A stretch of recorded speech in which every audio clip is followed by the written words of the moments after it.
strong.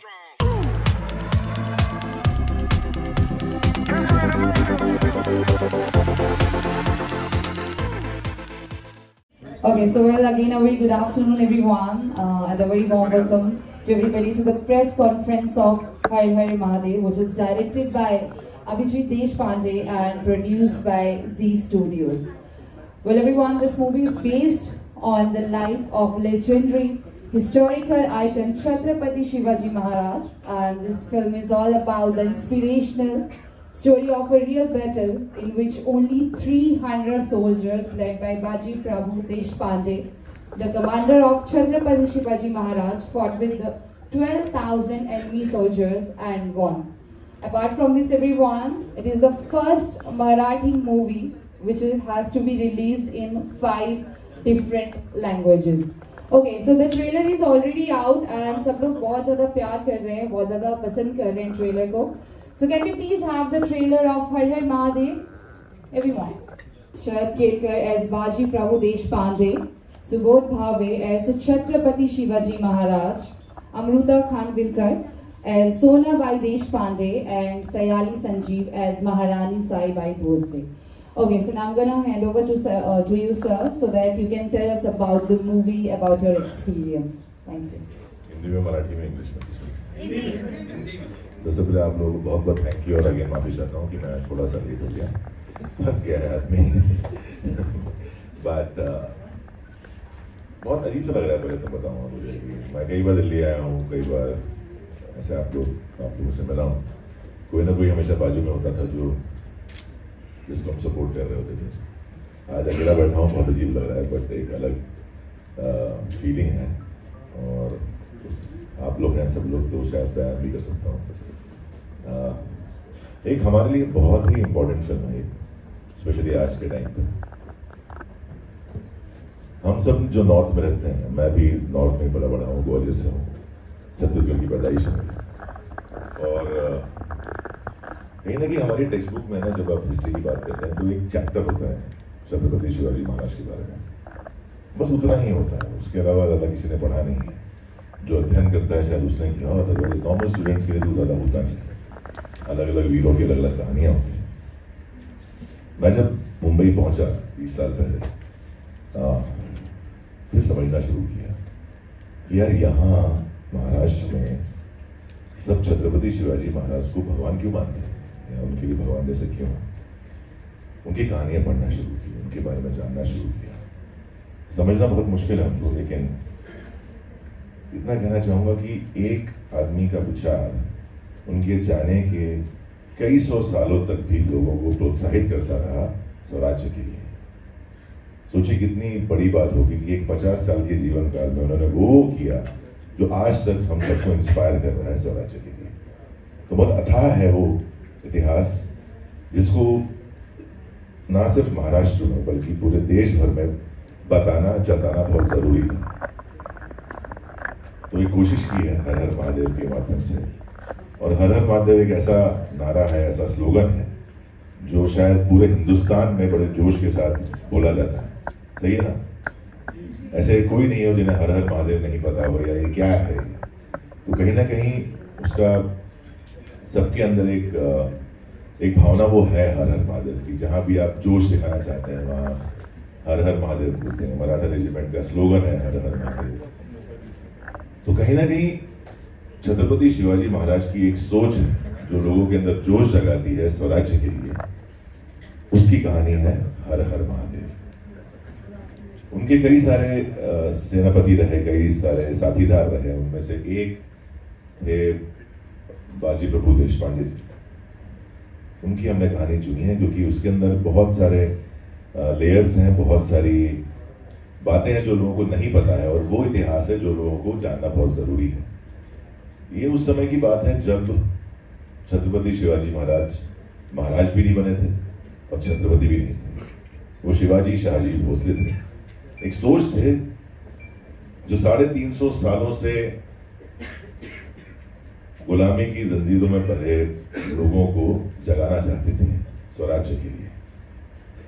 क्योंकि आप देखिए ना, आप खुद अभी आप अगर 1 घंटा बैठेंगे यहाँ पर, जब उठने की कोशिश करेंगे तो पैर थोड़ा सुन्न हो चुका होगा शायद, उठने के लिए कष्ट करने पड़ेंगे।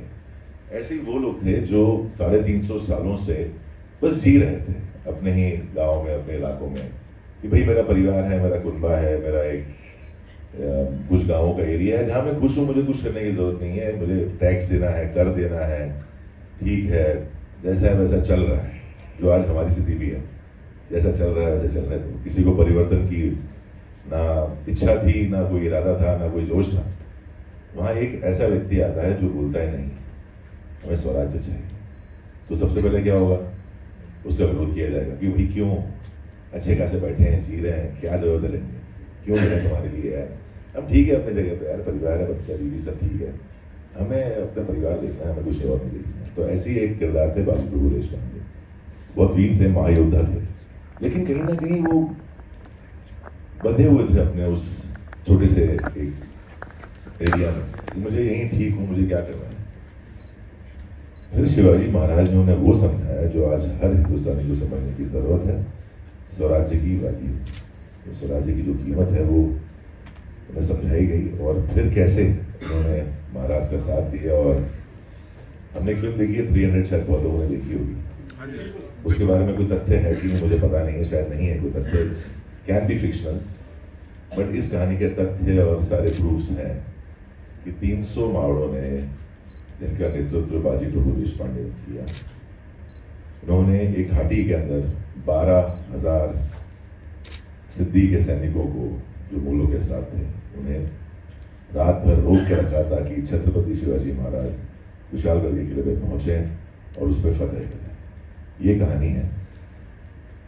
हम सब जानते हैं जब भी हम पीरियड फिल्मों की बात करते हैं तो एक कॉन्टेक्स्ट आता है कि वॉर फिल्म होगी, एक बड़ा युद्ध होगा बड़ा सा और ऐसा, वो तो चलिए है फिल्म के अंदर, बट एक कहानी है उस संवाद की, उस विचार की, जो छत्रपति शिवाजी महाराज बाजी प्रभु देशपांडे जी के माध्यम से अपने सारे मावड़ों को, मावड़े बोलते हैं हम लोग जो उनके अनुयायी हैं, जो उस एरिया के लोग हैं, जो उस पूरी जनता को देना चाहते हैं। तो ये फिल्म उस विचार के बारे में है, जो कि है हर हर महादेव।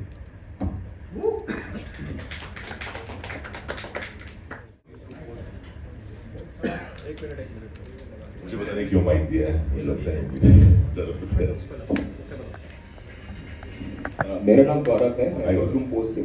और सबसे पहले तो नमस्कार इन दोनों ही चरित्रों को जिन्होंने हमारे देश के लिए इतना कुछ किया। मैं आपसे जानना चाहूँगा, मेरा जो प्रश्न है वो ये है कि जो आप किरदार करते हैं ऐसे महान सेनानी का, और जो छत्रपति शिवाजी महाराज, आपकी फिल्म के माध्यम से इन दोनों किरदार से हमारे जो दर्शक नहीं जानते हैं उन्हें क्या सीखने को मिलेगा। और दूसरा सवाल है कि ये जो पहाड़ दिख रहे हैं, ये जो दर्रे हैं विशाल, उनके बीच में जो शूटिंग किया है उसमें कितनी कठिनाइयां, कितनी परेशानियों का आपको सामना करना पड़ा, या फिल्म को करते वक्त क्या परेशानियां? पहला सवाल है जो मैंने जैसे कि कहा, सबने पढ़ा है, सब जानते हैं छत्रपति शिवाजी महाराज, लेकिन आज भी हिंदुस्तान में अधिकांश लोग कई बार सिर्फ शिवाजी बोलते हैं, कोई छत्रपति शिवाजी महाराज पूरा नाम लेता नहीं, क्योंकि वो जानते नहीं उनके बारे में, वो कौन थे, उन्होंने क्या किया है इस देश के लिए।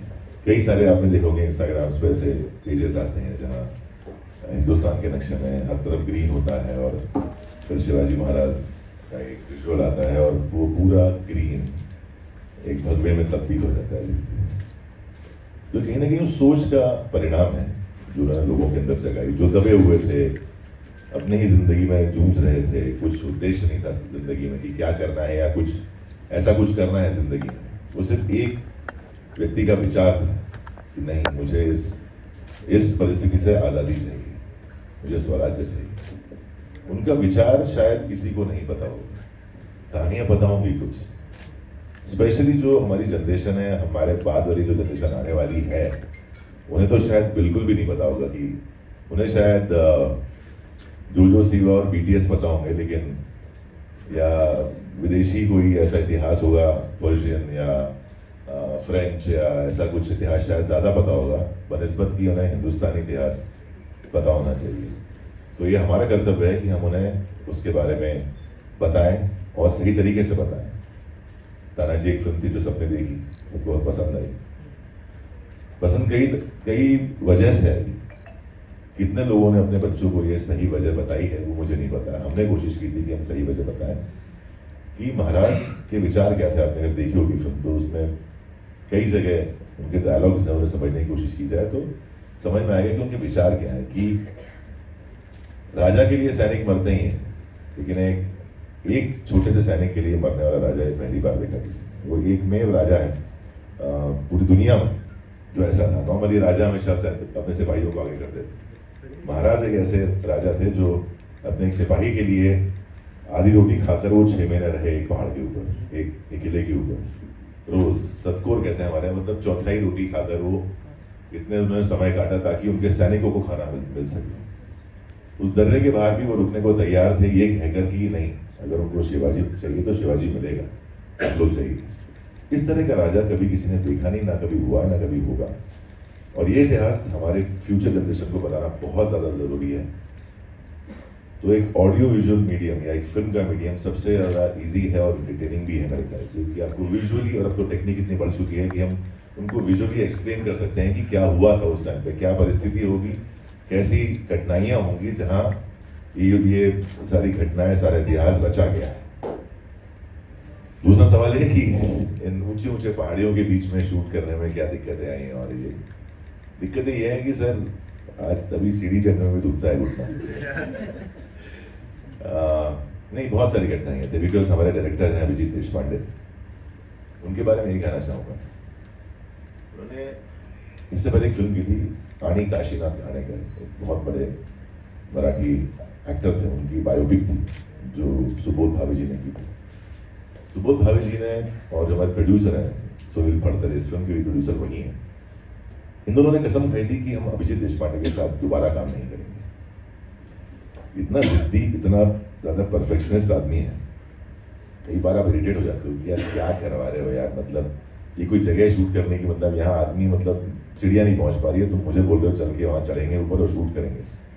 तो ऐसा वो एक आदमी है जो बहुत जिद्दी है, उसकी पढ़ाई बहुत ज़्यादा है। 9 साल से वो इस फिल्म पर रिसर्च कर रहे हैं, जो आपको फिल्म में दिखेगी, ये मेरा वादा है आपसे।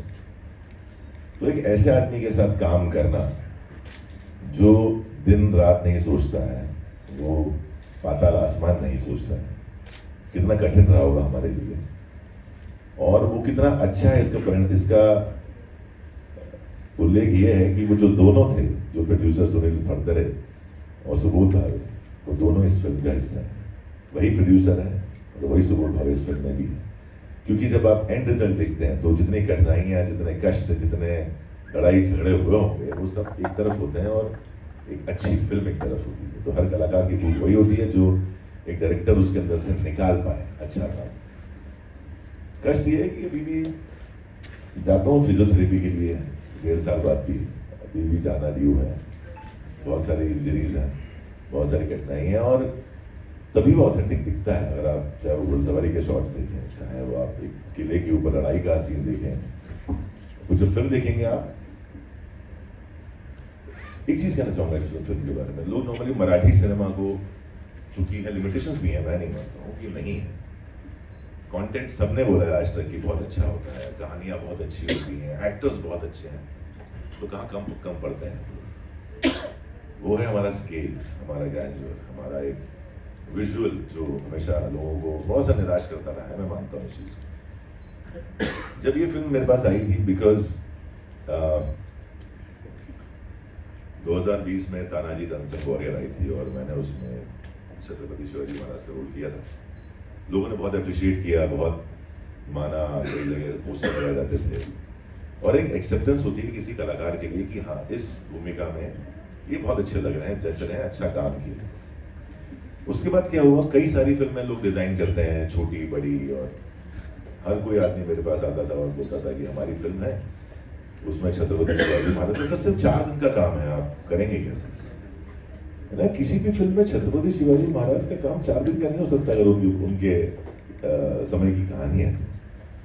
और क्या आप लोग उसे जस्टिफाई कर पाएंगे उस कहानी को? क्या आप उस तरह चित्रीकरण कर पाएंगे? क्या आप उस तरह से उनकी भव्यता दिखा पाएंगे? किसी के पास जवाब नहीं होता।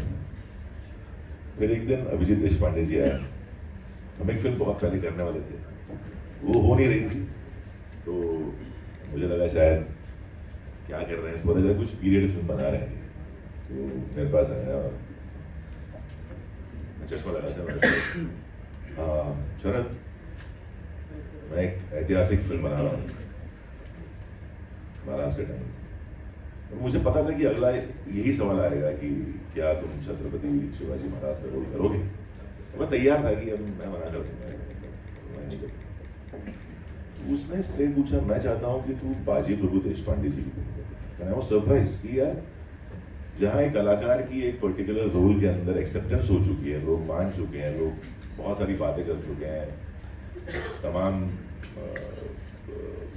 मीम्स तो नहीं कहूँगा लेकिन बहुत सारे इंस्टाग्राम पोस्ट थे जहाँ जब भी छत्रपति जी की बात होती थी तो मेरी फोटो या एक वो पिक्चर सामने आती थी। उसमें ये व्यक्ति, ये इंसान आता है और मुझे पूछता है कि आप बाजी प्रभु देशपांडे की भूमिका करोगे, बिकॉज मैं हिंड के ऊपर कहानी बना रहा हूँ।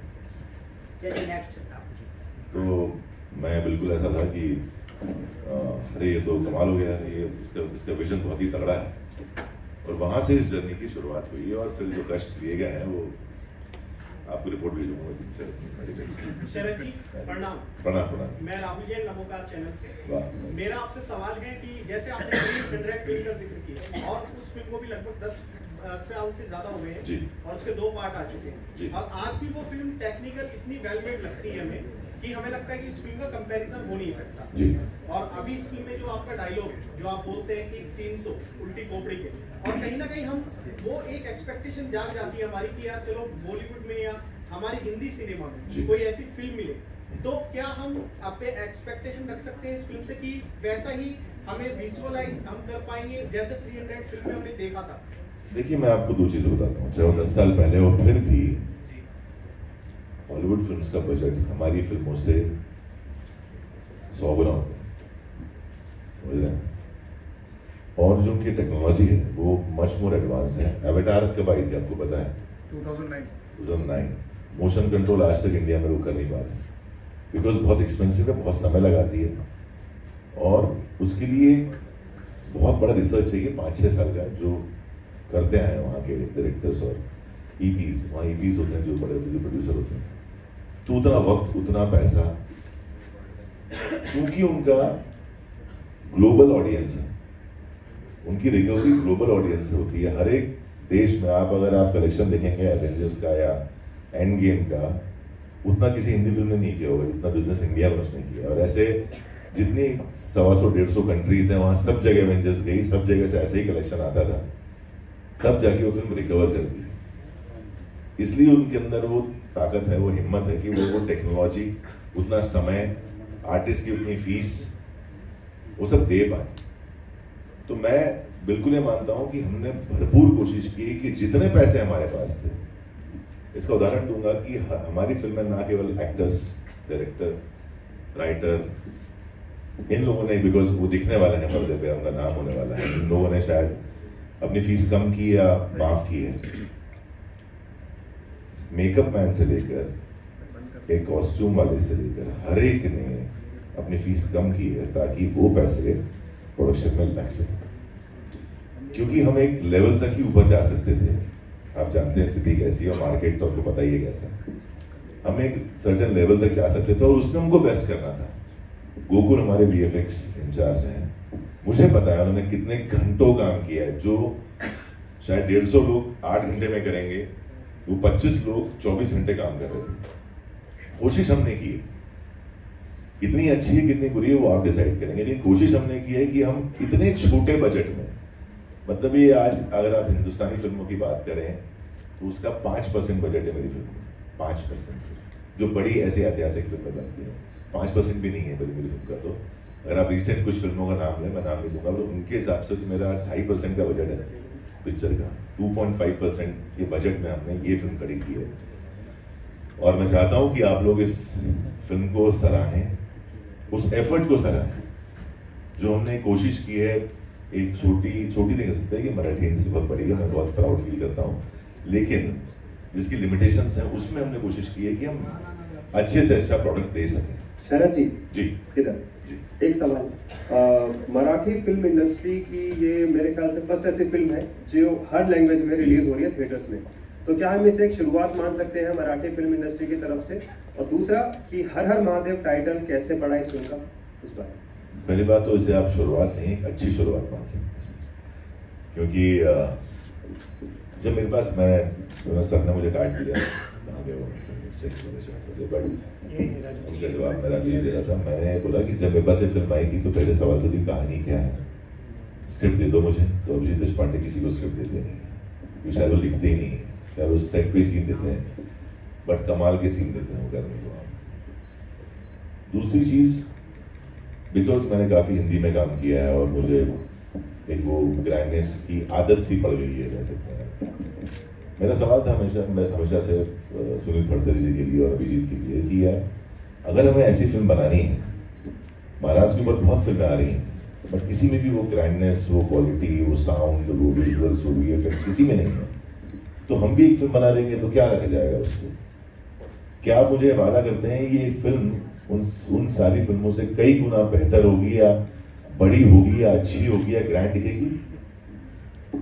तो दोनों ने एक साथ हाँ बोला मुझे, यस वी प्रॉमिस यू।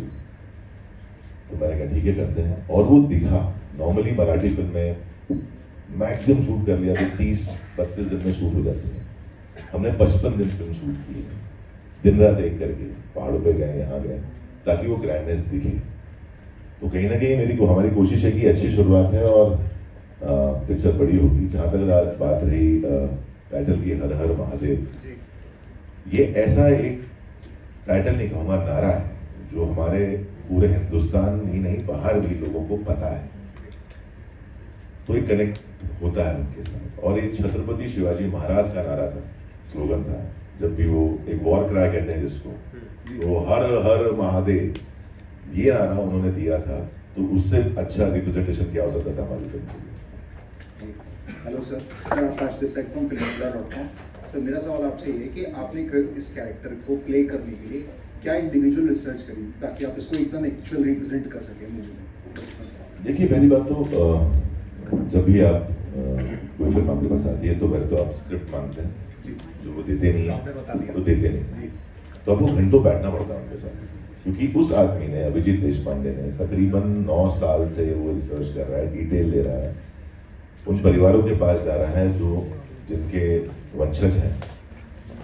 वो इतनी रिसर्च के बाद अगर आप उनके साथ रोज बैठेंगे, घंटों बातें करेंगे, अध्ययन करेंगे उस कैरेक्टर के बारे में, तो आपको ज्यादा खुद से पढ़ने की जरूरत नहीं। बिकॉज हमारी समस्या क्या है कि हिस्ट्री के कई वर्जन्स हैं, अब किस पे बिलीव करें या कंफ्यूज हो जाए, तो बेटर है जिसने इतना स्टडी किया है उसके थ्रू समझेंगे तो उसका विजन समझ में आएगा, उसका परसेप्शन समझ में आएगा, और उसी पे हमको चलना है, अमल करना है, उसी पे एक्ट करना है। तो अभिजीत देशपांडे इस जगह है जहाँ टोटल फेथ रख सकते हैं, और हम सब ने फेथ रखा है। We are definitely missing him right now. या डेफिनेटली, भाई आप 2 दुश्मन बाजू में बैठे थे। चलिए Thank you, sir. Thank you sir. Sir मेरा कोई वैसा सवाल नहीं है, बस मैं चाहूंगी कि जो डायलॉग हमने ट्रेलर में देखा है कि 300 उल्टे खोपड़ी के जो मराठा होते हैं, हम चाहेंगे वो लाइव आप। मैं लास्ट में बोलूंगा, और कोई सवाल है? नहीं लास्ट और बचा करो तो 3 मिनट बचे मेरे लिए। और ऐसी मेरी कोई घर पे सुनता नहीं, मेरी बीवी सुनती नहीं, यहाँ पे लोग सुन रहे हैं, सुनने तो कम से कम है। अभी ना मेरी बेटी सुन रही है मेरी बात, ना मेरी मम्मी सुन रही है, ना मेरी बीवी सुन रही है, डायरेक्टर सुनता नहीं है, तो अब कोई तो सुन रहे हैं, कम से कम 20-25 लोग अच्छी आवाज सुन रहे हैं, सुनने दो। बहुत बोलना है इसके बाद आपको बहुत सारा। अरे मैं सर मर रहा हूँ पिछले सालों से, बोलने के लिए बोलने नहीं दे रहा है। एक तो एक हकला आदमी 10 साल बाद बोलना सीखा, उसको आप बोलने नहीं दे रहे हैं। एक कोई सवाल देंगे और एक सवाल। Okay, you have done multi-star movies in the past और लीड भी आप कर चुके हैं टीवी पे भी, अदरवाइज भी फिर से आप लीड कर रहे हैं, तो what is your preference? Do you prefer to work in multi-stars or do you prefer to work as a lead? देखिए इसे 2 एस्पेक्ट बताता हूँ मैं किसी भी कलाकार की जिंदगी के। अगर आप बातें पीछे कम करेंगे, अपनी खुशबू बंद करेंगे तो बोलूंगा।